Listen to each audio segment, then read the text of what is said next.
Olá, eu sou Hernando de Souza Esteves e vou dar continuidade aqui no meu canal. Hoje eu vou falar sobre um anime que foi muito criticado pelos fãs. Antes é o Saint Seiya Omega. O que desagradou muitos fãs é principalmente a estética.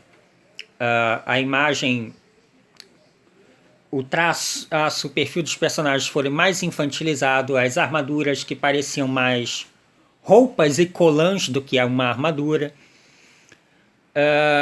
Falta de sangue e violência nas batalhas.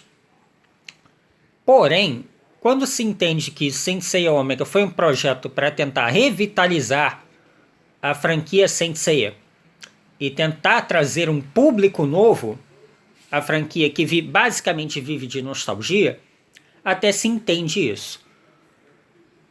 Só que isso funcionou até um certo ponto. Muitas algumas crianças gostaram sim, e principalmente lá no Japão até faziam cosplay deles e tal, mas nem de longe Saint Seiya Omega fez um sucesso comparável ao Saint Seiya clássico e não conseguiu competir com os animes da moda na época,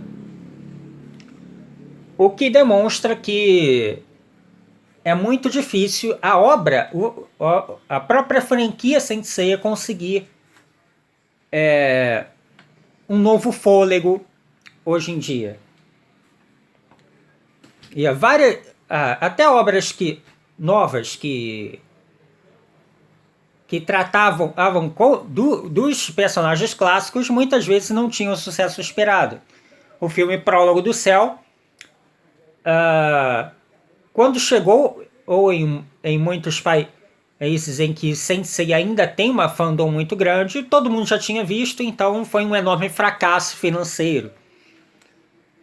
Quando o filme do Prólogo do Céu chegou aos cinemas aqui, e o pessoal já tinha visto em DVD e há anos. Então é complicado trabalhar com isso. Eu entendo que os estúdios são empresas e precisa ganhar dinheiro. Desenhista não é pago com elogios nem com likes. A luz do estúdio não é paga com like, que nem aplausos. É preciso dinheiro para fazer mais animes. Eu entendo isso, é um negócio. O problema é quando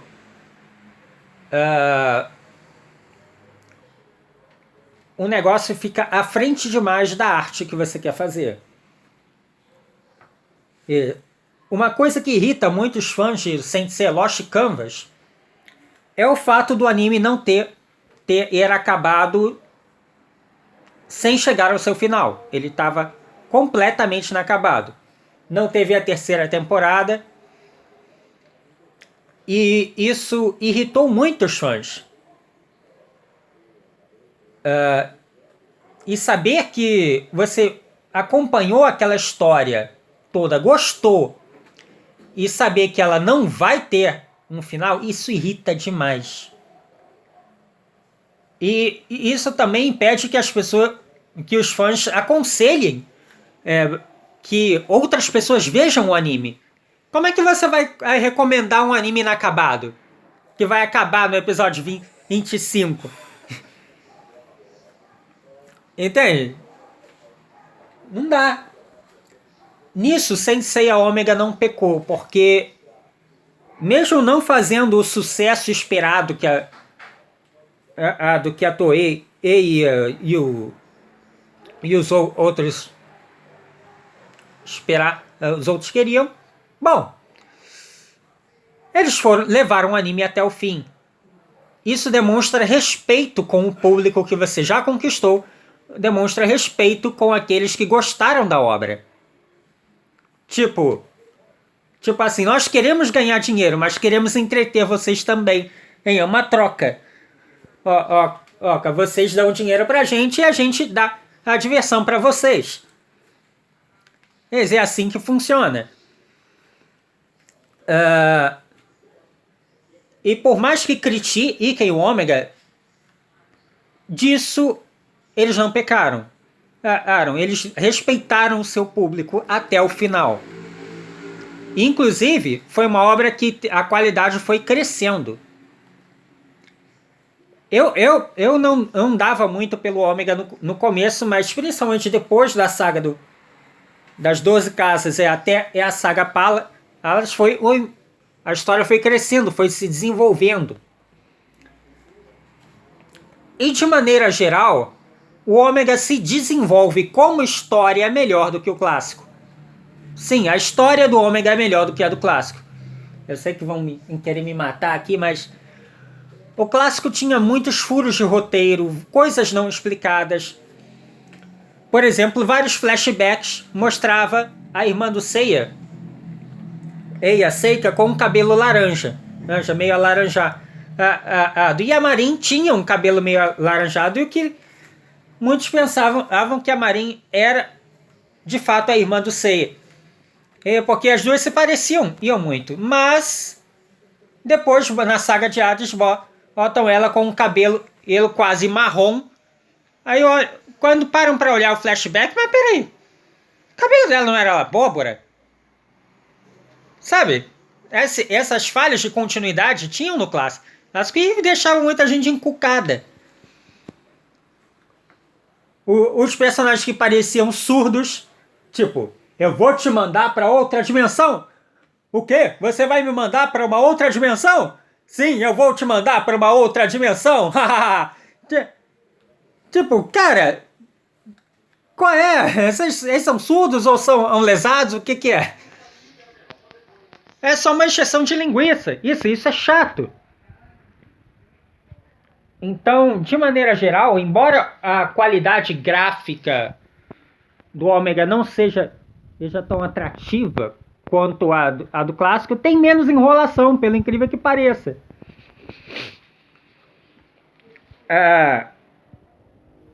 E o Sensei Ômega inovou em muitos pontos. Por exemplo, muitos se perguntavam por que não tinha uma cavaleira uma cavaleira de ouro ou uma amazona de ouro no clássico. Será que é proibido uma mulher virar uma cavaleira de ouro, ou nenhuma conseguiu atingir esse nível?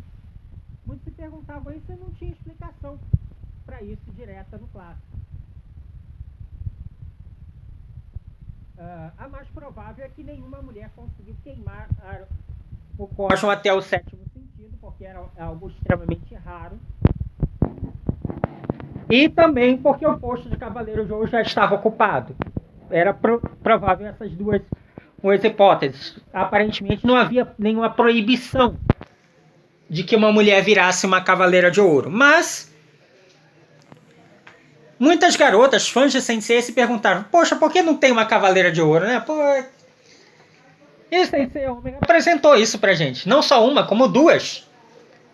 A Paradox Gêmeos e a Sônia de Escorpião.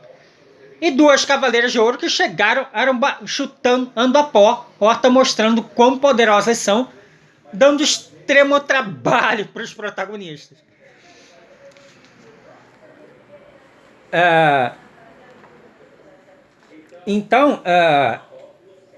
Mas o que causou mais polêmica foi a questão da Paradox Gêmeos, porque ela seria uma substituta do tão amado Saga de Gêmeos. Aí, um dos personagens mais amados, um dos considerados mais machões, mais imponentes e coisa e tal, é substituído por uma mulherzinha ali que tá apaixonada pelo Shiryu, e que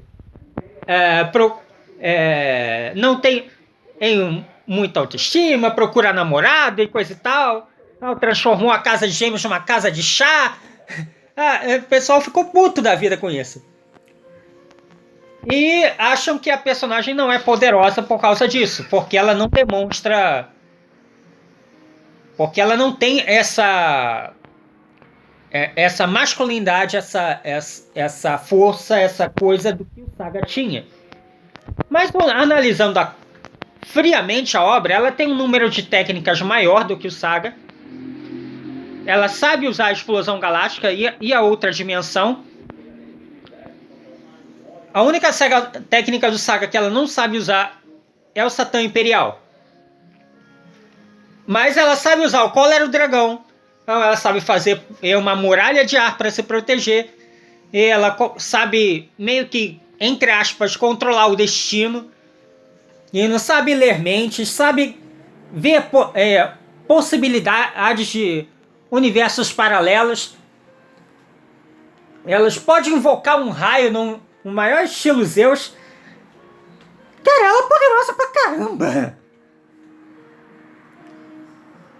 E fora que ela demonstrou uma resistência física absurda. Ela levou o golpe do Olga no sétimo sentido. Ela levou o golpe Cólera dos 100 Dragões, Anjo do Rio e sobreviveu. Ela levou o ataque da irmã dela, uma explosão galáctica, e sobreviveu. Eu levou o ataque da irmã íntegra junto com o Rio de Dragão e sobreviveu. Ela levou ataques da íntegra de Gêmeos de novo. Levou o ataque do Rambi de Touro. Ou levou um grande chifre na cara. Sobreviveu. Botou o Kiki de Ares de joelhos. Quase derrubou a muralha de cristal dele com um ataque comum. Ela não usou a explosão galáctica. Foi só uma rajada de cosmos comum. Quase derrubou a parede de cristal dele. Quem conhece a técnica da muralha de cristal sabe quão apelona essa coisa é, que consegue rebater o ataque do adversário. E ela bota ele de joelhos com uma rajada de cosmos comum. Mas ela é fraca, né? Pois é. A Paradox é fraca, vai.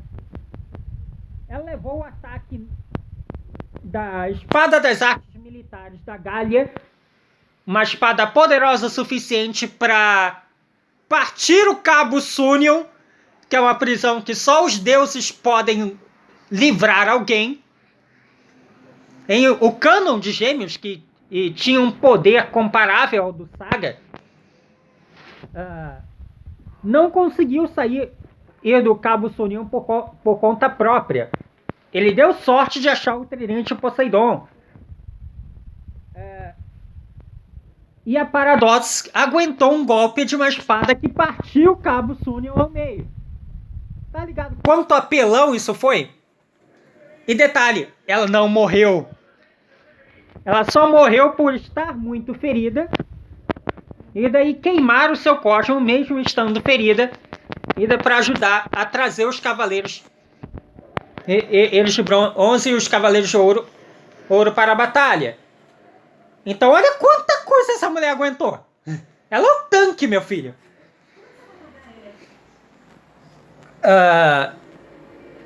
Então sim, eu tenho motivos para acreditar que a Paradox é sim mais poderosa que o Saga.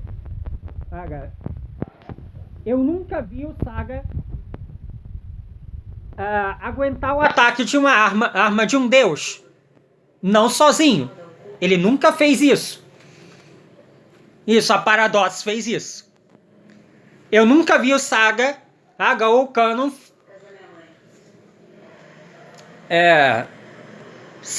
irem do Cabo Sunion. Bom, eu vi a Paradox aguentar o ataque da arma que explodiu o Cabo Sunion. Entende como é diferente as coisas?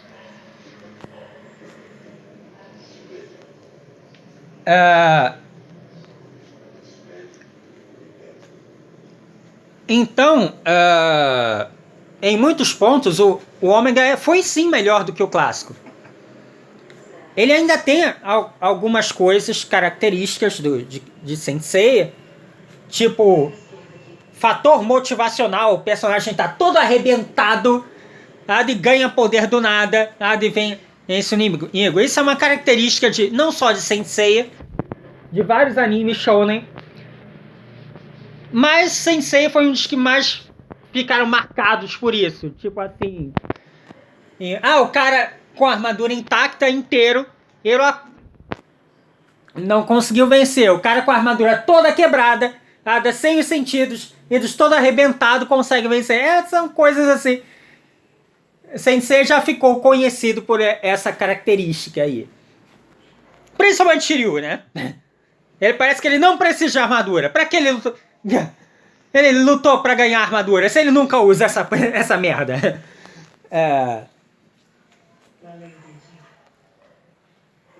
E...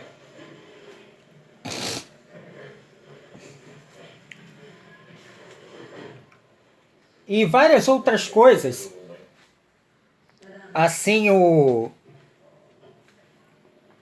escudo do dragão do Ryu, por exemplo, ele quebrou bem menos do que o do Shiryu.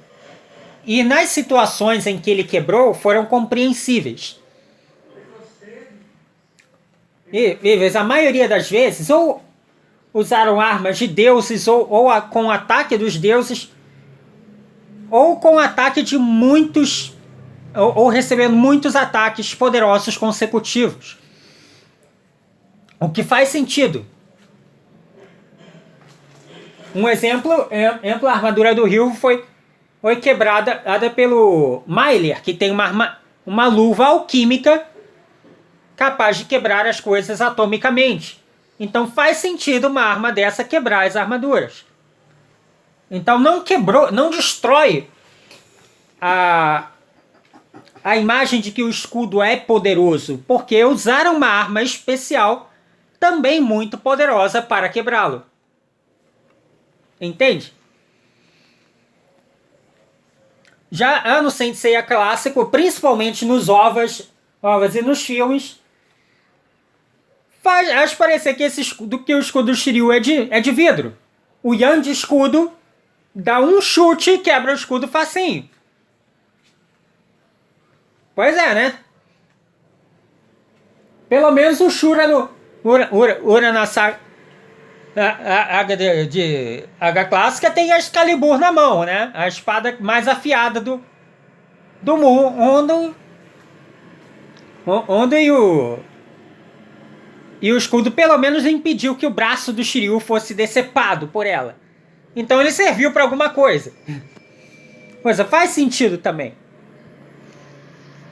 Então em muitos pontos a história do Ômega foi melhor trabalhada do que a do clássico. Tem muito menos furos de roteiro em Sensei Ômega. E eles fizeram grandes inovações. Por exemplo, botar Cavaleiras de Ouro. Coisa que não tinha no clássico. E outra, o desenvolvimento dos Cavaleiros de Ouro. Na saga clássica, nós sabíamos que os Cavaleiros de Ouro eram poderosos, eram diferenciados, mas não houve quase nenhuma luta de um Cavaleiro de Ouro contra um inimigo de Atena. A maioria delas foram ou Cavaleiros de Ouro contra os Cavaleiros de Bronze, ou Cavaleiro de Ouro contra outro Cavaleiro de Ouro. O que fica difícil você saber o quão poderosos os Cavaleiros de Ouro eram em relação aos Generais Marinas, aos Espectros de Hades, porque só o Canon efetivamente lutou contra os inimigos de Atena. Ele fez a limpa no inferno. Ele matou, se não me engano, acho que 15 espectros contando um juiz do inferno. O Canon massacrou o exército de Hades.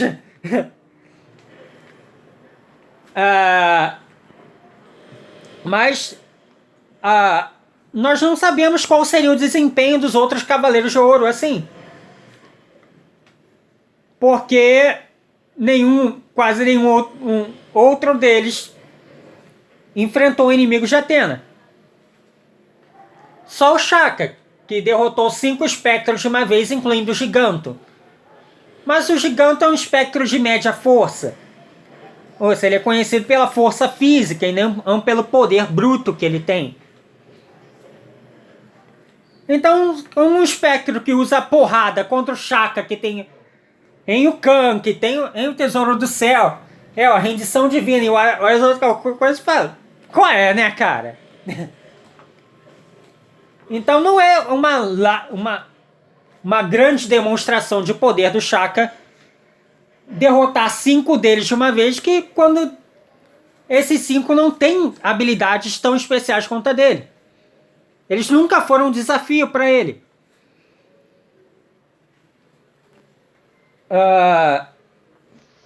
E Sensei Omega trabalhou isso. Trabalhou a história dos Cavaleiros de Ouro mostrou a personalidade de cada um e por que cada um age dessa forma. Por exemplo, nós sabíamos que o Máscara da Morte era um canalha que matava até crianças. Mas a gente não sabe por que ele escolheu enfeitar as paredes da casa com cabeças humanas. Será que deu eu na telha dele? Pô, tá tudo muito vazio, essas casas são tudo iguais, é mármore pra tudo quanto é lado. Como é que eu vou enfeitar minha casa? Já sei, vou arrancar cabeças humanas e colar na parede, pra ficar maneiro.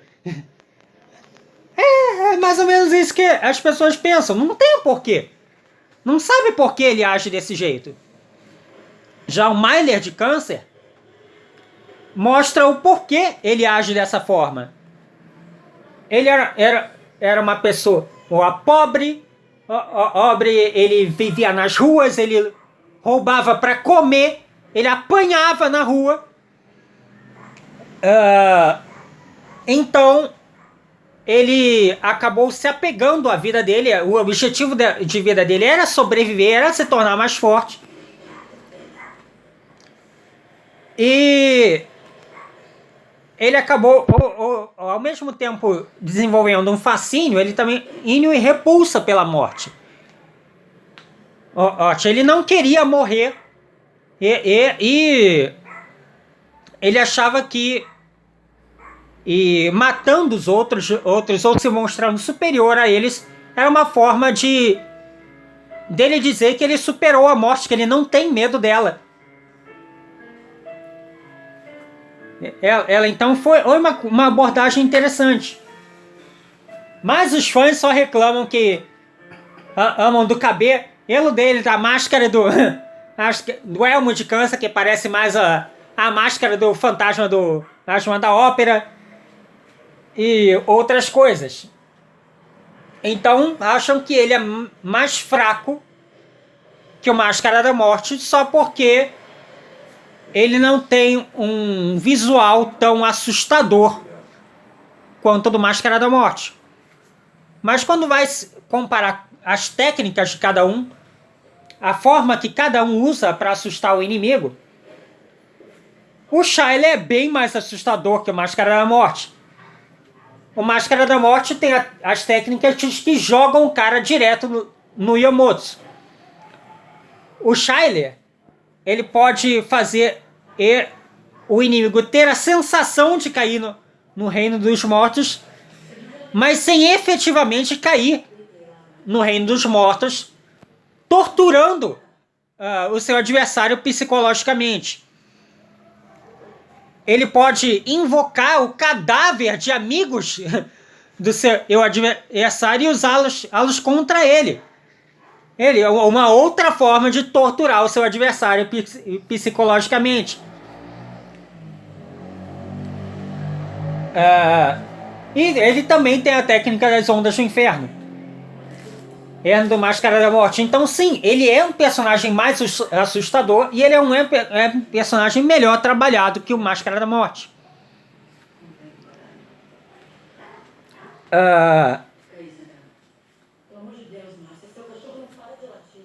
O Miro de Escorpião, o pessoal faz até piada, que ele conversava muito e quase não lutava.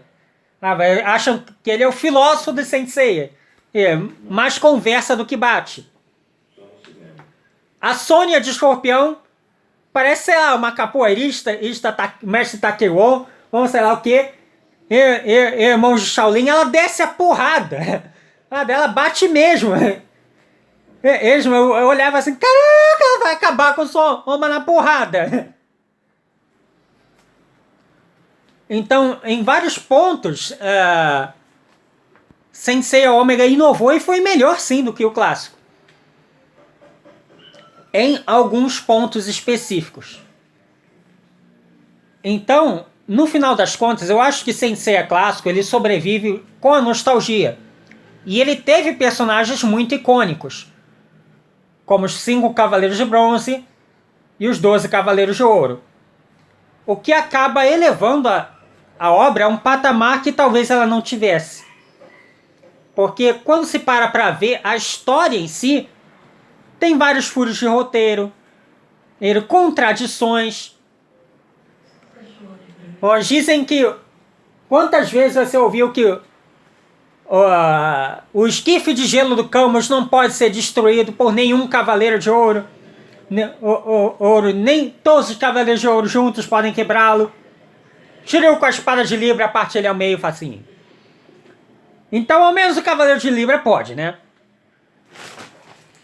O Yoga faz uma versão do esquife de gelo, ele no mundo dos mortos, diz que nem os Cavaleiros de Ouro podem quebrar, e o Minos quebra ele com um soco. Duas uma, ou esse esquife de gelo não é de nada, ou o Minos tem um soco mais forte do que o golpe dos 12 Cavaleiros de Ouro junto. São esse o nível das contradições do Sensei clássico.